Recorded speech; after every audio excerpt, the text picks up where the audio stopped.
Bonjour à tous, je suis ravi de vous retrouver pour une nouvelle vidéo.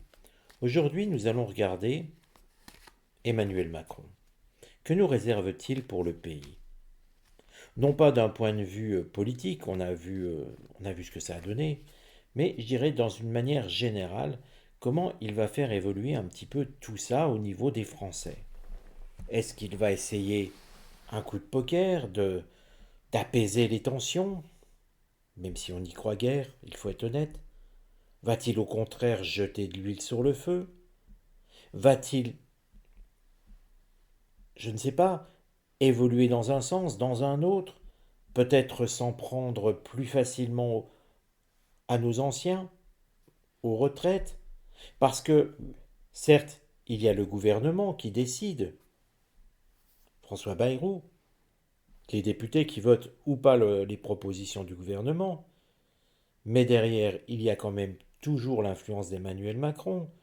Et sur un plan international, là aussi, on a vu Emmanuel Macron dernièrement, il n'y a pas si longtemps, très proche de Zelensky. On le voit pour les commémorations sur les camps d'Auschwitz. On l'a vu sur la Shoah. Qu'est-ce qu'il nous réserve? Est-ce que nous allons avoir un Emmanuel Macron peut-être plus réservé, absent, ou un Emmanuel Macron toujours plus présent quand il ne faut pas? Donc, la question, elle va être toute générale. Comment va évoluer Emmanuel Macron dans les 3 mois à venir? On regarde dans les 3 mois. C'est déjà bien suffisant. Et ceux qui pensent que la situation ne peut pas être pire que ce qu'elle est actuellement, je vous ferai remarquer que lorsque nous avons eu François Hollande, on se disait ça ne pourra pas être pire pour le prochain. Et vous avez vu le résultat. Et même Macron 1 vis-à-vis de Macron 2, je vous avais averti, je vous avais dit, il sera pire dans le numéro 2 que dans la première partie. Eh bien, premier quinquennat n'était pas reluisant, le deuxième a été bien pire. Et là, quelque part, on a l'impression qu'avec cette carte de la table, eh bien, Emmanuel Macron va surtout être dans une forme de repas, de dîner, j'allais dire dîner d'affaires, non, mais de dîner un petit peu mondain, avec d'autres chefs d'État, bien sûr, hein. Donc on a quelqu'un qui va essayer, je dirais, de ne plus trop s'occuper des affaires des Français de l'intérieur, en tout cas dans un premier temps, mais plutôt être celui qui va sur le plan international être en guinguette, se balader, donner des leçons. Bien sûr, ça va être le personnage, mais sous un aspect finalement très convivial, vous voyez, en essayant de flatter ses interlocuteurs, ce qui montre qu'il ne va sûrement pas aller aux États-Unis, par exemple, mais il pourrait très bien essayer de flatter Donald Trump, mais ça ne marcherait pas beaucoup. Mais il pourrait aussi très bien aller dans des pays européens ou simplement dîner avec Van der Leyen. Vous voyez, on est dans ce. Ou Scholz, avec Scholz aussi, hein. Euh, Ceux qui ne vont pas bien, le couple franco-allemand qui ne va pas bien du tout et qui sont dirigés par des gens qui sont rejetés par leur population. Donc vous voyez, on est dans cette optique-là pour Emmanuel Macron, donc de prendre de la distance vis-à-vis de tout. Et nous sommes sur 3 mois, je vous le rappelle.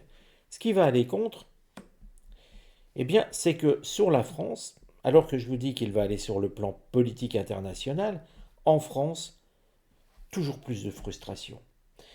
Frustration parce qu'ici nous sommes avec une carte lunaire, or la Lune c'est le septénaire des angoisses, c'est le septénaire de ce qui fait peur, ce qui montre que ce qui va se passer avec le gouvernement euh, Bayrou va faire peur.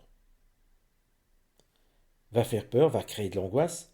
Alors je ne vous dis pas que le gouvernement Bayrou va tenir 3 mois, hein, c'est pas ce que je vous dis. Je vous dis simplement que les Français vont continuer avec de plus en plus d'angoisse, de plus en plus de crainte sur l'avenir, et avoir une forme de repli sur eux-mêmes, c'est-à-dire, eh bien, de plus en plus rejeter tout ce qui ne vient pas d'eux. Quand je parle des Français, là, je parle de soi-même, hein, de la personne au singulier. Chacun va être un petit peu dans son coin et va avoir tendance à repousser, rejeter tout en bloc parce que c'est les conditions de l'angoisse. On se replie sur nous-mêmes. Et au niveau politique, la France, elle aussi, va se replier sur elle-même. On voit bien ce que Bruno Retailleau veut faire, durcir les conditions d'immigration. Alors, je ne dis pas qu'il a raison ou tort, hein, la voyance n'est pas là pour juger, elle est là pour constater vers quoi nous allons aller, et après, chacun euh, voit ce qu'il a envie euh, de dire dans un sens ou dans l'autre, hein. La voyance, encore une fois, la chaîne voyance, je reste neutre sur des sujets comme cela. Il ne s'agit pas de dire Bruno Retailleau a raison ou il a tort, il s'agit de montrer dans quelle voie on nous emmène. Mais si on regarde, c'est pas lui qui tient les manettes vraiment de la direction. Et puis là, c'est un sentiment global. C'est aussi l'idée que trop c'est trop et qu'il était temps de faire quelque chose. Vous voyez, parce qu'il y a la crainte, ça montre aussi que la sécurité n'est pas à la hauteur. Tout ça, on n'a pas peur si on n'a pas de problème. Quand on est totalement en sécurité, il n'y a pas de peur spécifique. C'est quand on a peur qu'on redevient, qu'on se replie sur soi et qu'on cumule la peur et encore et les angoisses. Donc ce sont des cheminements comme des spirales en fait. Alors, tout ça, c'est généré bien sûr par Emmanuel Macron et ses positions vis-à-vis de l'Europe. De toute manière, tout va ensemble. Le conseil dans tout ça pour Emmanuel Macron?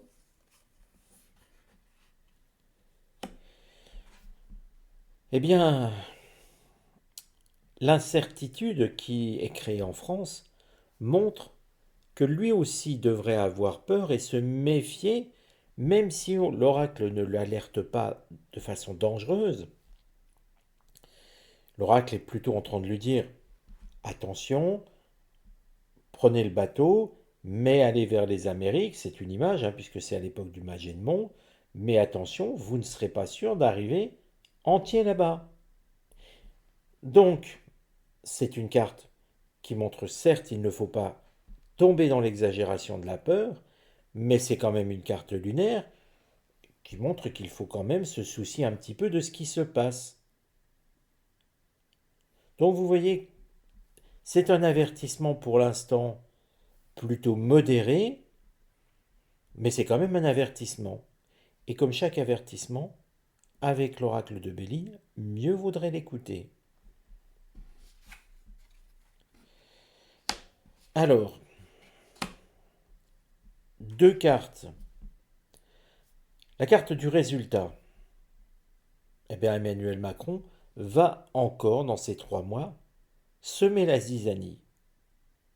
Alors me direz-vous, on est coutumier du fait, et je ne peux que malheureusement aller dans votre sens. Là, nous avons un Emmanuel Macron toujours plus ameneur de zizanie. Nous le voyons dans l'agressivité, et là vous allez voir que dans les 3 mois, il va être bien agressif, de plus en plus, mais parce qu'en fait le contexte global est agressif. Parce que vous voyez là finalement on a l'impression que tout va bien, hein. Là on n'est pas au point le plus culminant de la difficulté. Là nous y allons y aller. Ce qui nous attend dans les 3 prochains mois, c'est beaucoup plus de problèmes qu'actuellement. Là, je dirais que sur une échelle du bonheur, on peut dire que là, tout va bien.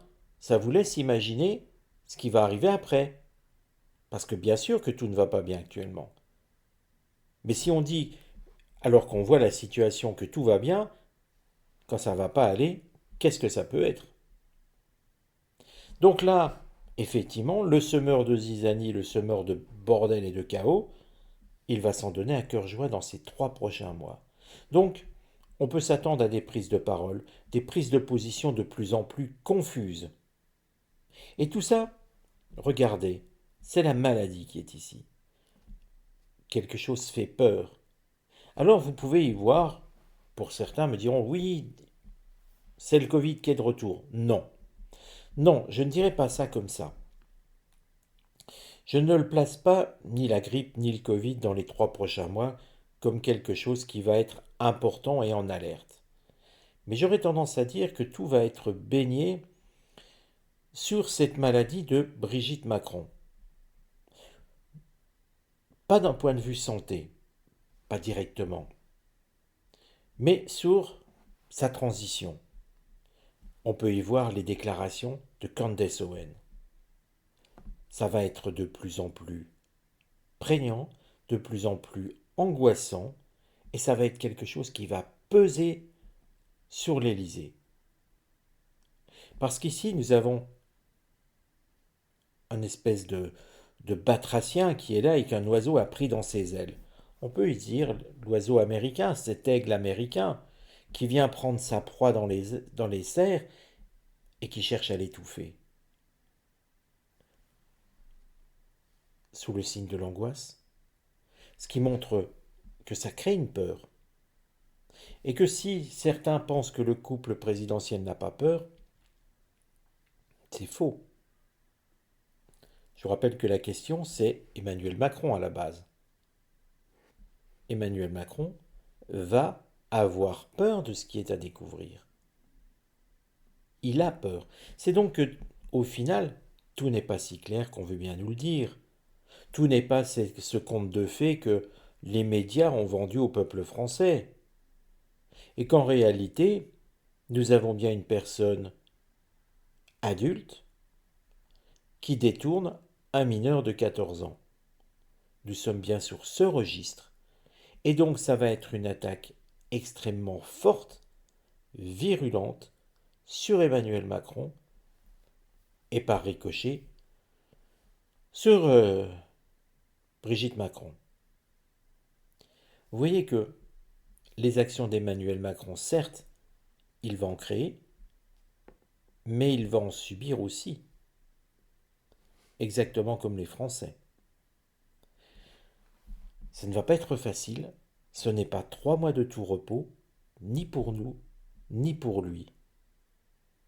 Mais pour une fois, il va être beaucoup plus inquiet que nous. Et je vous ramène au tirage que j'ai fait lors de la précédente vidéo sur les raisons de la vente de cette maison du Touquet. Il y a bien des raisons pour tout cela, et vous voyez que finalement, ces agacements, ici, sa zizanie, ça c'est son caractère, mais ses craintes ici, elles sont dues, on va dire, au contexte que lui-même a créé. Et ça montre aussi que les choses sont en train de se retourner contre lui, même si pour l'instant, il est dans une position de fanfaronnade. Si ce tirage vous a intéressé, mettez les commentaires. Je vous invite à mettre un pouce vers le haut, à vous abonner. Et ceux qui le peuvent, si vous le souhaitez, n'hésitez pas à soutenir la chaîne dans le lien Tipeee qui se trouve dans la description de la vidéo, afin que la chaîne puisse continuer à vivre, à produire des vidéos, à mettre d'autres documents en ligne. Je vous rappelle que sous le lien Tipeee, vous avez aussi des PDF que vous pouvez télécharger gratuitement. N'hésitez pas, faites votre petit marché, prenez-les. J'espère en produire d'autres courant de cette année, peut-être mieux présentés.